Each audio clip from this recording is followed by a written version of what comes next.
안녕하세요. 사주 PD입니다. 이번 시간에는 정묘일주에 대한 분석을 시도해 보도록 하겠습니다. 정묘는 그 정화와 묘목의 구간에 이제 어떤 에너지대가 결합된 일주의 형태를 가지고 있죠. 묘목은 간목과 을목으로 구분되어 있는 상태이죠. 간목이라고 하는 것은 기존의 인목의 상태의 기운이 물려받은 상태이고, 이후에는 이제 묘목의 가장 그 본질적인 에너지 패턴이라고 할 수 있는 을목이 가장 이제 그 활성화되는 구간의 에너지 상태를 견지하고 있는 그런 부분입니다. 보통 이제 정화는 간목을 통해서 경금을 잘 익혀내기 위한 목적성을 가지고 있는 상태이고, 그런 상태인데 묘목의 구간에 소속되어 있는 간목과 을목이라고 하는 요 패턴은 정화일간을 기준으로 해서 보았었을 때에는 어떤 선택의 여지나 어떤 방향성의 다소간의 혼란을 주게 될 여지가 존재합니다. 왜냐하면 최초의 탄생에 대한 생명체의 시발점을 의미하는 그 간목의 정화가 깃들어서 완전하게 숙성되어지는 경금이라고 하는 어떤 열매를 만들어내는 것을 천명으로 삼고 있는 상태인데, 스스로 앉아있는 자리에는 묘목의 구간대 위에서 을목과 간목이 교차되거나 혼재되는 그런 상태를 정화의 입장에서 경험하게 되기 때문에 어떤 시점에서의 간목과 매칭되는 어떤 상태에서는 굉장히 시너지가 발생되기도 하다가, 묘목이 주사하는 그런 상태가 됐었을 때에는 그 내용상의 편질이 발생되기 때문입니다. 을목이라고 하는 부분들을 강한 생명력이라고 하는 어떤 그 대명사로서 하게 되는 이유는 지구상에 혹은 생명체로서 존재하는 식물, 동물, 사람의 단계에서 오로지 식물만이 생식기에 해당하는 꽃을 맨 위로 드러내서 자기의 생명력을 강하게 생식작용을 통해서 목적성을 가져가는 것에 있죠. 경금이란 열매를 추구하게 되고, 그 다음에 이제 계속 피고 지는 어떤 반복되는 그 흐름을 가지게 되는데, 을목이라고 하는 목의 기운이 화초라고 어떤 표현되는 그 상태와 더불어서 생명력이라고 하는 그 매칭은 그런 부분에 있어서의 어떤 개연성이 연결되는 것이죠. 정화라고 하는 에너지는 간목이라고 하는 최초의 생명에 임해서 경금이라고 하는 숙성, 그 하나의 그 생명체를 숙성하는 과정에서의 어떤 천명이 두드러지게 부각되기 때문에 정화일간이 간목이라고 하는 수단을 통해서 경금이라고 하는 재적인 부분들을 추구하는 것, 그 다음에 돈을 밝히는 것, 이재를 추구하는 것, 어떤 그 현상계의 재적인 부분들에 집착하는 것들은 당연하다라는 관점이 성립이 됩니다. 자기의 재능. 간목이라고 하는 부분들은 정화 입장에서 보면은 뭐 공부에 대한 자격 조건이 될 수도 있고, 간목이 의미하는 뭐 교육의 의미와 건설, 토목, 그런 인테리어 같은 인자들이 해당하기도 하겠죠. 그 다음에 목기운이라고 하는 것이 이제 의미하게 되는 뭐 원단이나 옷이나 뭐 이런 부분들과 연관되어 있죠. 그렇기 때문에 원천적인 자격 조건에 해당하는 것을 통해서 돈을 추구하는 것에 대한 정화일간이 가지고 있는 속성은 너무나 당연하고 본질에 부합한다라는 생각을 해볼 수 있는데, 이 을목이라고 하는 것은 생명체가 간목의 입장에 출생 이후에 왕성하게 세포 분열이 이루어지면서 상하 좌우로 확산 분열되어지는 바로 병화의 전 단계에 해당하는 속성이 있습니다. 그래서 이미 정화라고 하는 에너지는 간목에 깃들여진 상태에서 을목으로 발현되고 있는 것과 마찬가지의 상태가 되겠죠. 그러다 보니 이 일주라고 하는 부분들에는 이 주자에 내가 머물고 있는, 내가 앉아 있는 요 기둥주자의 궁 자체가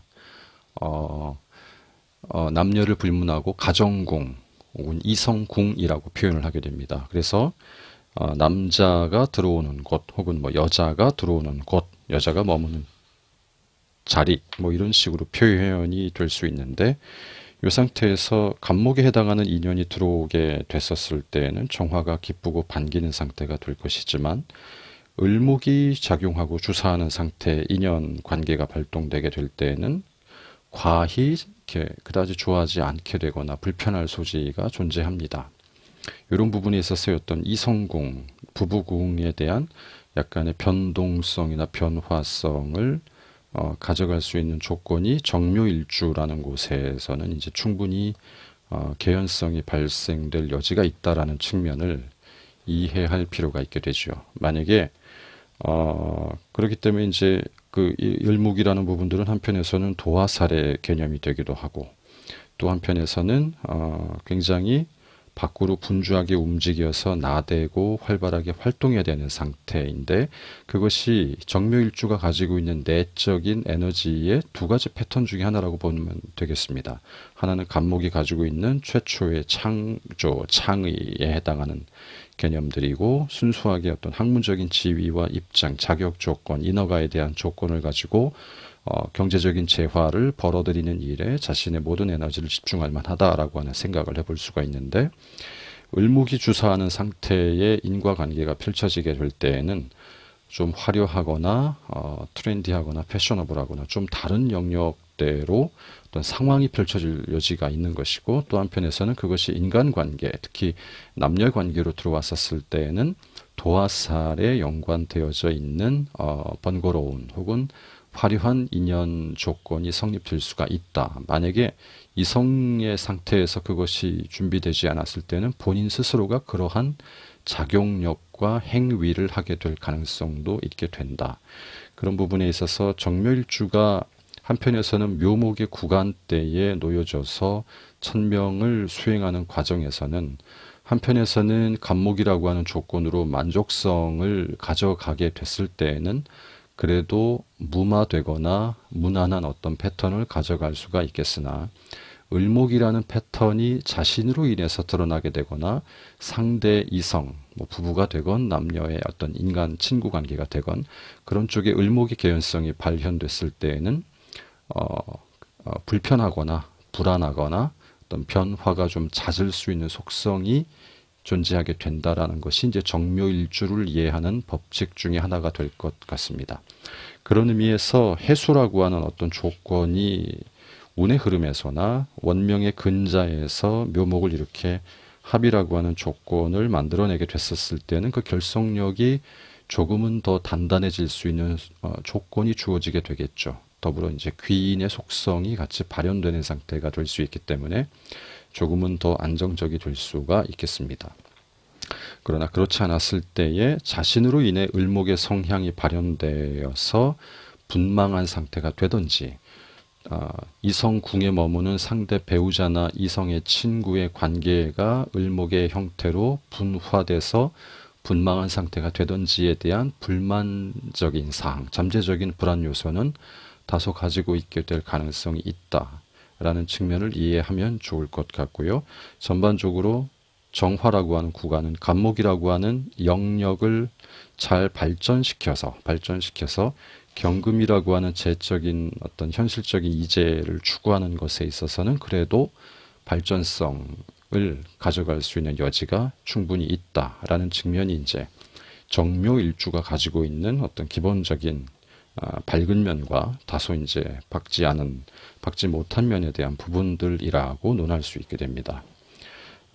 해수라는 부분들이 원명이 있을 때는 조금 더 나은 입장이 될 것이고 대운에서 나타났을 때는 한시적인 시간의 흐름대에서만 적용되어지는 어떤 행복의 기운일 될 것입니다.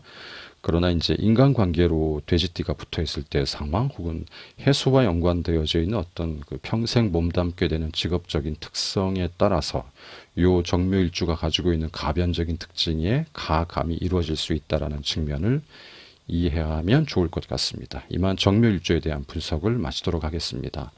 감사합니다. 사주 PD입니다.